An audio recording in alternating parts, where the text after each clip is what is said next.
2 থেকে 3 মিনিটের একটি ছোট গল্প শুনে যাবেন, আশা করি ভালো লাগবে। একটি ছেলে খুবই সাদাসিধা ছিল। সে একটি দোকানে চাকরি করত। ছেলেটির বেতন ছিল মাত্র 5,000 টাকা। ছেলেটির দোকানের সামনে দিয়ে প্রতিদিন একটি মেয়ে স্কুলে যেত। মেয়েটি প্রতিদিন বোরকা পরে যেত, কিন্তু প্রায়ই মুখটা খোলা থাকতো। একদিন হঠাৎ করে ছেলেটির নজর পড়লো মেয়েটির দিকে। এভাবে বেশ কয়েকদিন যাবার পর মেয়েটি বুঝতে পারলো ছেলেটি তাকে লক্ষ্য করে। মেয়েটিও বাঁকা চোখে ছেলেটির দিকে তাকাতে শুরু করলো। ছেলেটি মেয়ের চলাফেরা দেখে মুগ্ধ হলো। আফসোস করতে লাগলো, ইস, যদি আমিও আজ পড়াশোনা করতে পারতাম, তাহলে সাহস করে মেয়েটির সাথে কথা বলতে পারতাম। মেয়েটি বুঝতে পারলো ছেলেটি তাকে ভীষণ পছন্দ করে। তাই একদিন মেয়েটি ছেলেটির দোকানের পাশে দাঁড়িয়ে রইল। তখন ছেলেটি দুপুরের খাবার খাওয়ার জন্য দোকানের বাইরে আসে। সে চায়ের দোকানে গিয়ে 5 টাকার একটি রুটি খেয়ে পানি পান করে আসতে লাগলো। তখন মেয়েটি তার কাছে গেল। তুমি ভাত খেলে না, রুটি দিয়ে পেট ভরবে? তখন ছেলেটি মেয়েটিকে দেখে অবাক হয়ে গেল। তখন ছেলেটি বলল, আমি ভাত খেলে আমার মা, বাবা আর ছোট বোনকে কি খাওয়াবো? মেয়েটি শিক্ষিত, তাই অল্পতেই বুঝে গেল।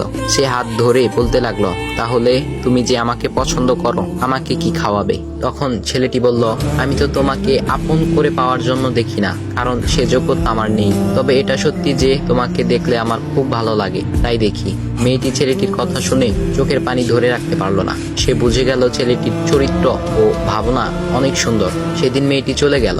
বাসায় গিয়ে রাত্রিবেলা মেয়েটি অসুস্থ হয়ে পড়ল। পরে তাকে ডাক্তারের কাছে নিয়ে আসা হলো।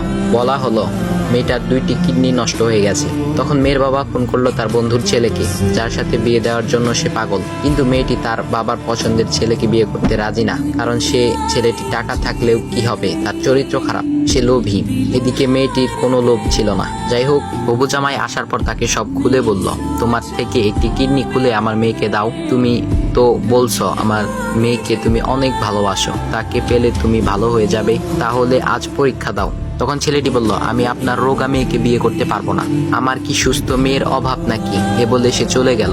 বাবা তখন কেঁদে কেঁদে মেয়ের কাছে সব খুলে বলল। মেয়েটি বলল, বাবা তুমি কেঁদো না, একটা পথ এখনো আছে। আমাদের সামনে মোড়ে বড় একটা দোকান আছে না, তুমি সেখানে যাও।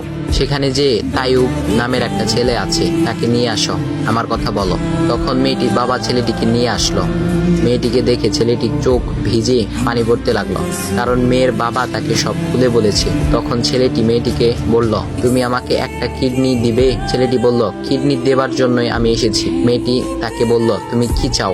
ছেলেটি বলল, তুমি সুস্থ হয়ে আমার দোকানের সামনে দিয়ে যাবে, আর দূর থেকে আমি তাকিয়ে দেখব, এই অনুমতিটুকু চাই। কথা শুনে মেয়েটিও ও তার বাবা তাদের চোখের পানি ধরে রাখতে পারলো না। অবশেষে মেয়েটি বিছানা থেকে উঠে ছেলেটির 2 পা জড়িয়ে ধরে বলল, এ জীবনে তোমার থেকে আমাকে মৃত্যু ছাড়া আর কেউ আলাদা করতে পারবে না। তারপর মেয়েটি বলল, আমার কোনো কিডনি নষ্ট হয়নি, এসব ছিল আমার সাজানো নাটক। আমি যা ভেবেছিলাম তাই হয়েছে। তোমাকে দেখে বুঝেছিলাম তুমি আমার একমাত্র যোগ্য। এখন ভাই, তোমাদের এত সুন্দর একটা গল্প শোনালাম, কিপটামি না করে ভিডিওতে লাইক দাও আর একটা কমেন্ট করো।